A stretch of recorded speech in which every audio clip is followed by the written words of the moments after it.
एक कृष्ण दुई भूमिका कमल और कठोर कथारे अच्छी श्रेयांसी बहु विघ्नानी मनीष जिते कौन बड़ काम करने को जाए से अजस्र बाधा आसे काम जी बड़ हम बाधा से उत्तुंग से प्रबल हम से कौन बड़ कम संलग्न होगाकू हेले प्रथम ही प्रतिबंधकर सम्मुखीन होगापी प्रस्तुत रहा हम जहाँ भीतर यही प्रस्तुति नहीं से यही बाधा आघात भांगी पड़ नीति निपुण व्यक्ति निंदा करंतु वा प्रशंसा करंतु मोर आदर्शवादितार फलस्वरूप अर्थर अधिष्ठाती देवी लक्ष्मी मो घरे रुहतु बा निज इच्छा अनुजाई जो आड़े भी चली जातु मो काम फल आज मरण हो बा जुगांतर हो जो पथटी को निजर आदर्श भाव थे ग्रहण करि से पथरु सद्व्यक्ति मात्र विच्युत हमें ना अधम स्तर व्यक्ति बाधा आसी पारे बोली मन करी कौन सी काम हाथ दियंती नहीं मध्यम स्तर व्यक्ति काम हाथ दियंती किंतु परवर्ती अवस्था जेते बेले देखंती जे प्रतिबंधक आसुची सेते बेले काम को असमाप्त अवस्था छाड़ी चली जाती प्रति पदक्षेप जेते बड़ प्रतिबंधक आसुना कहीं उत्तम श्रेणी व्यक्ति सम्यक कर्मांत न हवा पर्यंत कौन सी प्रकार कर्मभूमि छाड़ती ना एथिपाई कहुई श्रेयांसी बहु विघ्नानी श्री श्री आनंदमूर्ति कहते जे ब्रज कृष्ण एवं पार्थ सारथी कृष्ण यही दुई जनकर भूमिका दुई प्रकार पार्थ सारथी भूमिका अत्यंत कठोर भूमिका अर्थात लक्ष्य जेते उत्तुंग सामनार बाधा मध्य ठीक से ही अधिक एक समय मनीष अन्यान्य पशु मानक भली ही थिला गुंफावासी मनीष तथा सही जुगर गुंफावासी मानक मध्य कौनसी तफात नथिला किंतु गोटे शाखा ज्ञान विज्ञान मनीषा आदि रे विकास लाभ करिगला एवं अन्य शाखाटी बहु पछरे रहीगला सही विकसित शाखार वर्धित गतिवेग सहित ही अविकसित शाखार स्वाभाविक गतिवेग ताल रखी चली पारिला नहीं एवं यही शाखा बहुत पछरे रहीगला फलतः बानर पशु स्तर रहीगला एवं मनीष निज भीतर एक भिन्न उन्नततर सत्ता को अनुभव करने को लगिला एही भली भावरे मनीष धीरे धीरे आगे चालू चालू क्रमशः चाष बास करने शिखिला घर तैयारी करने शिखिला तथापि पशु स्वभावर अनेक लक्षण ता भीतर रहीगला उदाहरण स्वरूप पशु नाचे मयूर नाचे मांकड़ नाचे एवं मनीष मध्य नाचुची पशु खाद्य को रांधि करी खाइबा जाने नाही तेणु कंचा खाद्य खाए मनीष धीरे धीरे रांधिबा शिखिला रंधा खाद्य खाइला पोड़ी पाड़ी करी खाइबा शिखिला एहीपरी ना पशु ना मनीष एही स्तर मनीष को एक छंदबद्ध जीवन एक विशेष नियमानुवर्तिता द्वारा आवेष्टित जीवन यापन करने को शिक्षा देइथिले शिव शिव कहिले नाचिब ठीक अच्छी यही नियम रे नाच गीत गाइब अच्छा चे चा न करी यही नियम रे गीत गाओ अर्थात शिव सबुथरे गोटे नियम शिखाई देले बसी बसी चिंता करुच ठीक अच्छी चिंता कर किंतु यही निर्दिष्ट नियम अनुसार चिंता कर यह द्वारा मनर उन्नति हेब आत्मार उन्नति हेब अर्थात पशु जीवनर सबकिछु की ही से एभली एक छंदबद्ध रास्ता देखई देइथिले जहा फल रे सबकिछि सूक्ष्मत्व दिगरे उन्नति हेबाकु लागिला यह ही सदाशिवंक जीवनर सर्वश्रेष्ठ कृतित्व जीवनर प्रत्येक शाखा प्रत्येक उपशाखा को से पशु स्तर उन्नति करी सूक्ष्मतार सीमा भितर आनिथिले ଏହିଭଳି ହଜାର ହଜାର ବର୍ଷ ବିତିଗଲା, ତା ସତ୍ତ୍ୱେ ବି ମଣିଷ ସବୁକିଛି ପାଇଲା ନାହିଁ। ଏତେ ଗୁଡ଼ାଏ ବର୍ଷ ଅତିକ୍ରାନ୍ତ ହୋଇଯିବା ପରେ ମଧ୍ୟ ନିଜ ନିଜ ଭିତରେ ଏକ ସୁନ୍ଦର ଗୋଷ୍ଠୀବଦ୍ଧ ଭାବ ରହିବା ନିହାତି ଆବଶ୍ୟକ ବୋଲି ମଣିଷ ବୁଝିପାରିଲା ନାହିଁ। ମଣିଷର ଚିନ୍ତା କରିବା ଉଚିତ ଥିଲା ଯେ ତାର ଅନ୍ନ, ବସ୍ତ୍ର, ବାସସ୍ଥାନ, ଶିକ୍ଷା, ଚିକିତ୍ସା ଇତ୍ୟାଦି ବ୍ୟବସ୍ଥା ମିଳିତ ଭାବରେ କରିବା ପାଇଁ ଗୋଟିଏ ସମାଜର ଆବଶ୍ୟକତା ଅଛି। ତା ପକ୍ଷରେ ଏହା ବୁଝିବା ଉଚିତ ଥିଲା ଯେ ବ୍ୟକ୍ତିଗତ ଜୀବନରେ ଯେପରି ସେ ସାଧନା କରିପାରେ, ସାମୂହିକ ଜୀବନରେ ମଧ୍ୟ ତାକୁ ସେହିପରି ନ୍ୟାୟ ନୀତି ପଥରେ ଚାଲିବାକୁ ହେବ।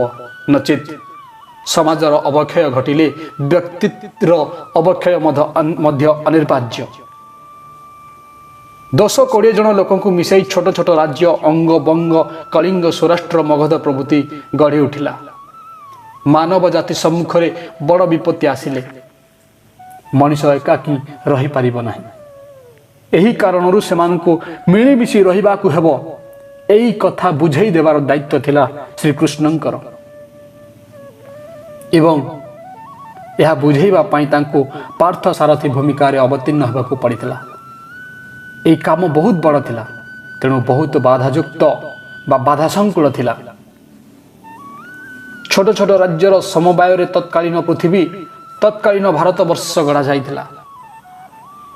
ସେ ଚାହୁଁଥିଲେ ଯେ ସବୁ ମିଶି ଗୋଟିଏ ମଜବୁତ ସମାଜ, ଗୋଟିଏ ମଜବୁତ ଭାରତ ଭୂମିର ନିର୍ମାଣ ହେଉ ଏବଂ ଏହି ମଜବୁତ ଭାରତରେ ସମସ୍ତଙ୍କର ସମବାୟରେ ସାମାଜିକ, ଅର୍ଥନୈତିକ ଜୀବନ ପ୍ରଭୃତି ସମୃଦ୍ଧ ହେଉ।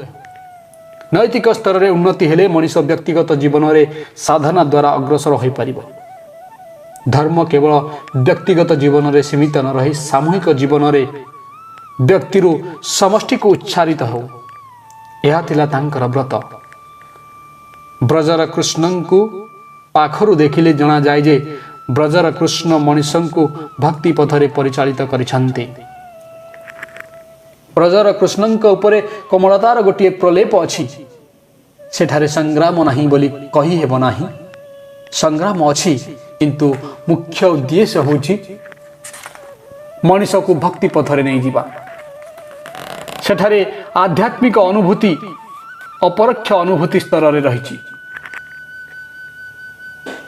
କିନ୍ତୁ ପାର୍ଥ ସାରଥୀ କୃଷ୍ଣଙ୍କ କ୍ଷେତ୍ରରେ ଅପରୋକ୍ଷ ଏବଂ ପରୋକ୍ଷ ଉଭୟ ସ୍ତରରେ ଅନୁଭୂତି ଅଛି।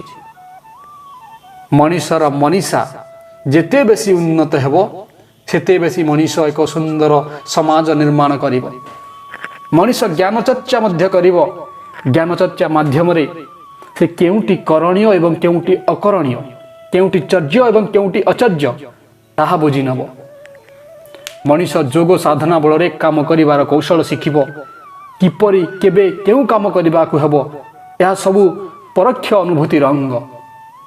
ପାର୍ଥ ସାରଥୀ କୃଷ୍ଣ ମଣିଷକୁ ଜ୍ଞାନର ପଥ ଦେଖାଇଥିଲେ, ଯାହା ମଣିଷକୁ ଅପରୋକ୍ଷ ଅନୁଭୂତିରେ ସାହାଯ୍ୟ କରିବ। କିନ୍ତୁ ସେହି ଜ୍ଞାନ ନିଜେ ପରୋକ୍ଷ ଅନୁଭୂତି। ପାର୍ଥ ସାରଥୀ କୃଷ୍ଣ ମଣିଷକୁ କର୍ମ ଶିଖାଇଲେ। ଯୋଗର କୌଶଳ ହିସାବରେ ଯାହା ନିଜେ ପରୋକ୍ଷ ଅନୁଭୂତି ହେଲେ ହିଁ ଅପରୋକ୍ଷ ଅନୁଭୂତିରେ ସାହାଯ୍ୟ କରେ। ସେ ଶିଖାଇଥିଲେ ଶରଣାଗତି ଅର୍ଥାତ୍ ଜ୍ଞାନ ତଥା କର୍ମର ଚରମ ପରିଣତି ହେଉଛି ଈଶ୍ୱରଙ୍କ ଠାରେ ଆତ୍ମସମର୍ପଣ। ଏହି ସ୍ତରକୁ ଆସି ଅପରୋକ୍ଷ ଅନୁଭୂତି ଓ ପରୋକ୍ଷ ଅନୁଭୂତି ଏକ ହୋଇଯାଇଛି। ଅନ୍ୟ ଦିଗରେ ବ୍ରଜକୃଷ୍ଣ ଶିଖାଉଛନ୍ତି ଅପରୋକ୍ଷ ଅନୁଭୂତି ଭକ୍ତି ମାଧ୍ୟମରେ, ମାଧୁର୍ଯ୍ୟ ମାଧ୍ୟମରେ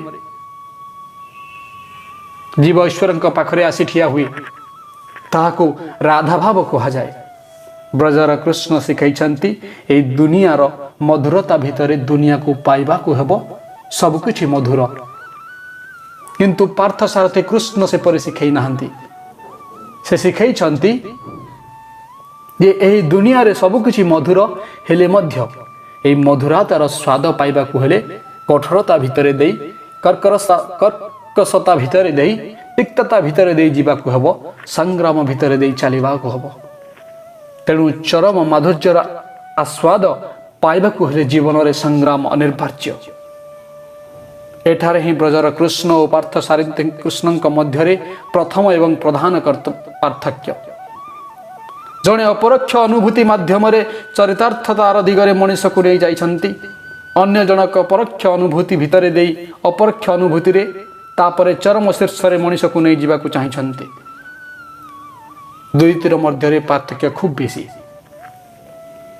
पार्थ सारथी कृष्ण मध्य जो बलिष्ठता जो दृढ़ता अच्छी ताहा ब्रज कृष्णंकर नाही ब्रजर कृष्णंक ठारे जेते बेसी कमलता मधुरता अच्छी ताहा पार्थ सारथी कृष्ण पाखरे नाही पार्थ सारथी कृष्ण निजर आश्रित को रक्षा करने निमंते चरमतम संग्राम पाई मध्य प्रस्तुत एवं ब्रजर कृष्ण निजर कमलता मधुरता द्वारा निजर आश्रित को रक्षा करिछन्ति किंतु कोनोसी अवस्था मध्य तांकठारे कर्कशता बा कठोरता देखा देई नाही प्रश्न करिपार किए श्रेष्ठ एहार उत्तर रे श्री श्री आनंद मूर्ति कहिले एठारे श्रेष्ठ अश्रेष्ठर विचार नाही प्रयोजन अनुसार गोटे गोटे भूमिका सृष्टि करा जाइछे ब्रजर कृष्णंक भूमिका रे से जेते समय थिले सेते समय एक जनगोष्ठी को एक भक्ति आप्लुत जनगोष्ठी को तैयारी करिछन्ति एवं द्वितीय भूमिका रे सही जनगोष्ठी द्वारा ही से महतर कार्य संपादन करी पृथ्वी रे मानवता को महिमार शीर्ष सीमारे आरूढ़ कर देइछन्ति दुईटी जाकर प्रयोजन थिला दुईटी जाकर प्रयोजन अछि एई भली नुआ नुआ कथा सब जानिबा पई सब्सक्राइब करबा को भूलंतु नाही मोर यूट्यूब चैनल आदि स्पिरिचुअल एंड मॉडर्न वर्ल्ड। धन्यवाद।